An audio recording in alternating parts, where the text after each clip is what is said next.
今回は MP47 のパート4です。前回の動画でブラジルグランプリでデビューした MP47 が非常にコントロールしづらい、ダウンフォースがないということをセナが訴えていました。今回はもっと詳しく MP47 の空力性能とシャーシ性能について細かく見ていきたいと思います。ブラジルグランプリ後のイモラテスト、河合和人氏、ホンダの安岡さんと最終コーナーで走りを見ていたのね。すると、MP47A はコーナーのターンインのタイミングが一歩遅れるんだよ。ステアリングを切り出してからちょっと遅れてノーズがインに入ってくる。しかもその時にリアが踏ん張ってくれないでずーっとアウトに流れてしまうんだ。ブラジルグランプリ終わった直後のイモラテストで河合さんがコースサイドでマシンを見てたんですね。で、そうするとターンインが鈍いと。で、しかも、そのワンテンポ遅れてノーズが入ってきた後に、リアが踏ん張ってくれないと。そういう挙動が見えたってことですね。ブラジルグランプリでセナがコントロールできない、ダウンフォースがないって言ってたのと、なんか一致する感じがしますよね。河合さんが言ってるこの挙動からすると、車全体のまず合成がなさそうってことと、重量配分もどうなんだろう。で、あとは根本的にダウンフォースもどうなんだろうって。非常に問題点が多いように見えますね。はい。で、じゃあドライバー2人がこの車のどこが一番問題なのかっていうのをね、こういう風に言ってます。最大の問題点はセッティングを見つけることの難しさ。セナ、特定のコーナーではパーフェクトにセットアップできる。だけど別のコーナーでは全くデタラメということがあるんだ。ベルガー、ライドハイトの変化に非常に敏感なんだ。正しいバランスが取れる範囲が非常に狭い。セッティングが正しく仕上がることはほとんど期待できない。まずセナが言ってんのが、コーナーごとで荷重のかかり方が違ったり、スピードが違うと、挙動が変わってしまうっていう感じですかね。で、ベルガーが言ってんのは、これ、車高の変化で要するにダウンフォースが抜けるってことですよね。空力が安定しないので、バランスが取れない。セッティングが仕上がらない。要するにそう、セッティングのね、妥協ポイントが見つけらんないってことでしょうね。やっぱり色々複数の問題を抱えてるってことがわかりますよね。で、もう一つの重大な欠点。レースのスタート直後に極度の緊張を強いられる特性。ベルガー、フルタンクとハーフタンクの挙動が違いすぎるのも大きな問題点だ。タンクが軽くなると、それほど悪くないんだけど、フルタンクの状態は恐ろしい。セナ、レース終了までタイヤを持たせようと思ったら、タンクが少し軽くなるまで思い切ったことができない。MP47 はガソリンタンクも大きいんで、レースが始まってすぐ車が重そうな動きをしてた感じがあるんですけど、実際の重さだけじゃなくて、タンクの時の挙動が悪いっていうことと、タイヤのことを考えると、レース序盤に攻められないっていうことがあったんですね。なんで、ドライバー2人は、レース序盤は特に思い切った走りができなかったんですね。これ、テレビで見てても、思ったるい動きをしてたという、これが原因なんでしょうね。じゃあまず、その、一番の原因になりそうな、シャーシの合成に関してです。シャーシの合成不足、初めてのメス型モノコック、空力を追求して細かく絞り込んだ結果、ねじれ合成がかなり低下した模様。本田川本氏、新しい技術を入れるための反動と言えたかもしれません。エンジンも最初馬力が出ていなくて、車体のことばかり言えないんですが、前年よりもコーナーリングスピードが10キロ近く遅かったんです。ホンダの川本さんによると、コーナーリングスピードが10キロ近く遅い。これはその47が出た当初の話なのか、それとも中盤の話なのか、ちょっとそこまでわかんないんですけども、デビュー直後の数字とかだと思うんですよね。ですけど、10キロ遅いと。MP46 だって別にコーナーリングが速い車じゃないのに、それよりも遅くなっちゃった。車体の合成が足りなくて車が踏ん張ってくんない。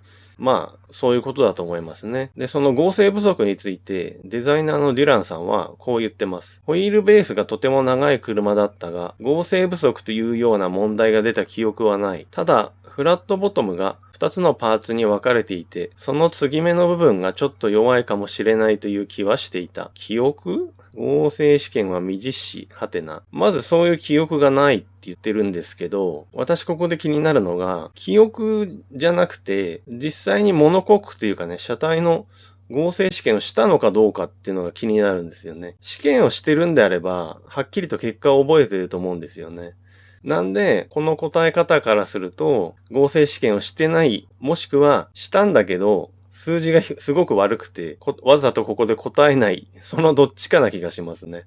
どちらにしても大問題ですね。合成試験に関してなんですけど、MP47 だけじゃなくて、F1 マシンそのものについて、エンリケ・スカラブローニさんはこう言ってます。パトリックに、これはね、ウィリアムズ時代のパトリック・ヘッドのことを言ってます。パトリックに何度となく言われたのは、新車をテストに持っていく前に必ず合成試験をしろということだった。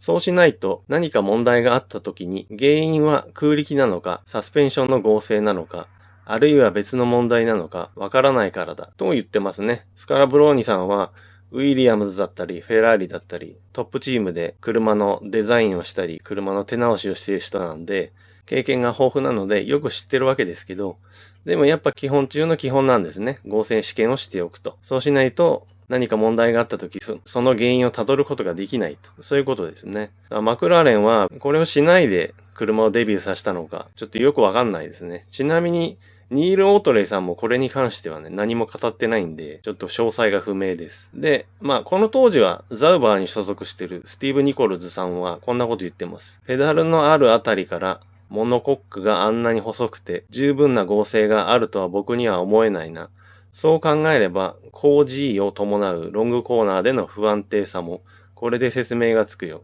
かつてはマクラーレンに所属して、フェラーリに行って、この時はザウバーですかね。後でマクラーレンに戻るのかな。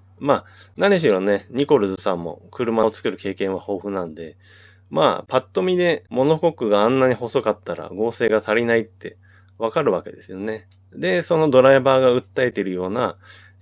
強い G がかかるロングコーナーで挙動が不安定なのはやっぱそれが原因だよ言ってますね。なんですけどこの合成不足に関してはセナはねちょっと否定してるとも思える発言をしてますね。だがセナはこの見方を否定する。シルバーストーンやマニクールの高速ロングコーナーでの不安定の原因は空力的なものだ。長時間一定したダウンフォースを作り出すことができないんだよ。この区間に少しでもバンプがあろうものならダウンフォースはたちまち崩れてしまうんだ。車高の変化でダウンフォースがストールということですよね。モノコックの合成も不足してるんだと思うんですけど、セナはそれよりもね、この空力の欠点を強く主張してますね。これ先ほども言った通り、車高の変化によってダウンフォースがストール、要するにダウンフォースが抜けてしまうんで、それが不安定な挙動の原因だと。それが一番強い原因だってセナは言いたいんでしょうね。この空力がストールしてしまうことについて、デュランさんはこう言ってます。92年にはストールをうまく扱うにはどうすべきかわからず、ずっと頭を抱えていた。MP47A の空力特性はひどくピーキーで、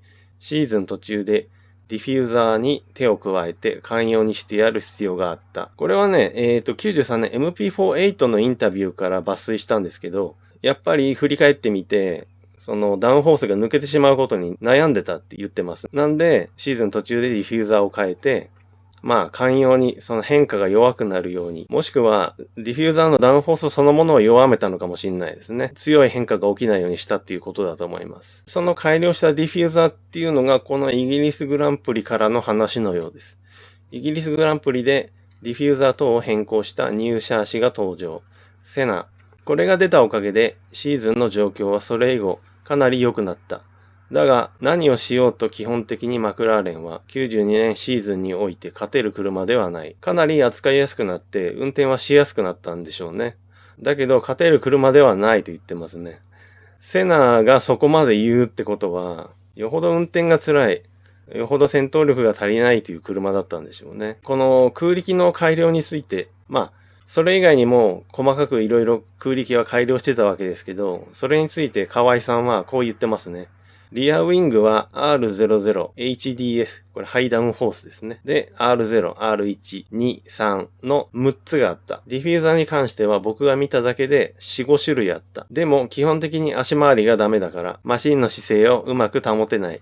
ディフューザーの性能を活かせないんだ。ウィングを他社と比較すると、どのサーキットでも一段は重いものを装着していたね。河合さんはマイレース現場で車を細かく見てますから、どのパーツが変わったって一番よく知ってますよね。で、リアウィングは6種類あったと。で、ディフューザーはその大幅に変わったイギリスグランプリ以外にも、まあシーズン通して4、5種類あったと。そう。だけど、河合さんが言うには、基本的に足回りがダメだから、空力パーツを変えても活かせないと。で、そう、よく言われてる、この、特にリアウィング、ライバルに比べて、大きくウィングを立ててたり、ライバルがウィングが2枚な時に3枚使ってたりとか、それがこのマクラーレンの特徴というかね、よく批判されたウィングに頼ってるっていう部分ですけど、これまでの話を総合すると、フロアから発生するダウンフォース自体もウィリアムズに比べればもちろん弱いんでしょうけど、ただ、この激しくストールしちゃう特性のせいで、仮にフロアで発生するダウンフォースに強く頼っちゃうと、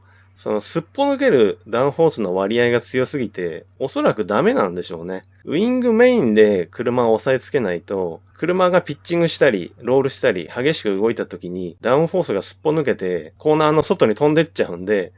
っていうこともあって、余計にウィングに頼らざるを得ない。ウィング自体は激しくダウンフォースがすっぽ抜けるってことはないでしょうから、そういう理由も加わってるんだと思いますね。なんでいつも強いダウンフォースをつけていたと。そういうことだと思います。なので、まあ、ちょっと全て総合すると、この車欠点だらけで、ちょっともうマクラーレンから苦情のコメントでも書かれそうなぐらいなんですけど、合成が足りない、基本的な、